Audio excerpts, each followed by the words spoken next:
શું તમારા બાળકને નંબર છે? તો આજે હું તમને એવા 10 પોઈન્ટ કહીશ જેનાથી તમને તમારા બાળકની ફ્રેમ ચૂઝ કરવામાં હેલ્પફુલ રહેશે, જે તમને પણ નહીં ખ્યાલ હોય અને તમારા ઓપ્ટિકલ વાળા પણ તમને ગાઈડ નહીં કરે.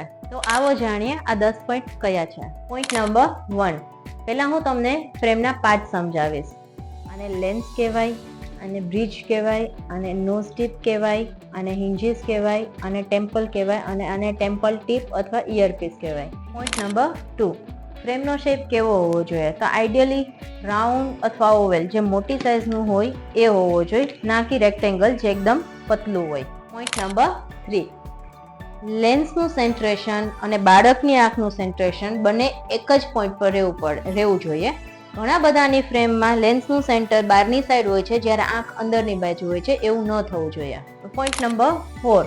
મટીરિયલ ફ્રેમનું સિલિકોન હોવું જોઈએ અથવા તો ફાઈબરનું હોવું જોઈએ.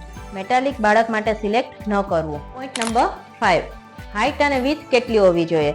તો આઈડિયલી હાઇટ આઈબ્રોથી સ્ટાર્ટ કરી અને ઓર્બિટલ રીમ આવે ત્યાં સુધીની હાઇટ હોવી જોઈએ, અને વિથમાં નોઝ બ્રિજથી લઈ અને લેટરલ રીમ ઓફ ધી ઓર્બિટ સુધી વિથ હોવી જોઈએ.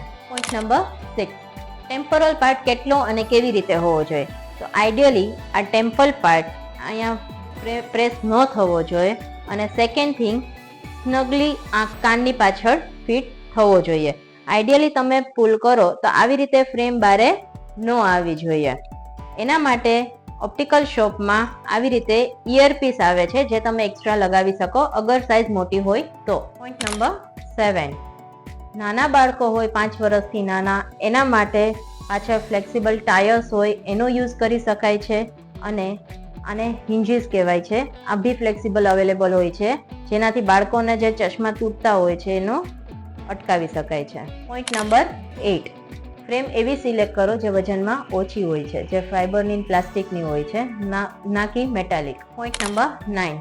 જનરલી પેરેન્ટ્સ પૂછતા હોય છે કે કોટિંગ કેવું હોવું જોઈએ, લેન્સ કેવું હોવું જોઈએ. તો આઈડિયલી કોટિંગમાં 2 ઓપ્શન્સ હોય છે, બ્લુ બ્લોક અને બ્લુ ફિલ્ટર. ચિલ્ડ્રન્સ માટે બ્લુ ફિલ્ટર વધારે યુઝ કરવું જોઈએ, કેમ કે એમાં જે જરૂરી કિરણો હોય છે એ આંખમાં જતા હોય છે અને બાકીના બ્લોક થતા હોય છે. બાકી તમારા બાળકને નંબર માઇનસમાં હોય, જેને માયોપિયા કહેવાય છે, તો એના માટે માયોવિઝન ચશ્મા પણ હોય છે, એનું પણ તમે પૂછી શકો છો.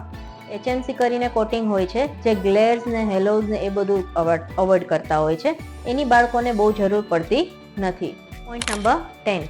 બાળકને ચશ્મા ગમે એ પણ જરૂરી છે, એટલા માટે એમને ગમતો કલર પણ સિલેક્ટ કરી શકાય. આઈ હોપ મારા આ 10 પોઈન્ટ તમારા બાળકની ફ્રેમ સિલેક્ટ કરવા માટે તમને યુઝફુલ રહ્યા હશે.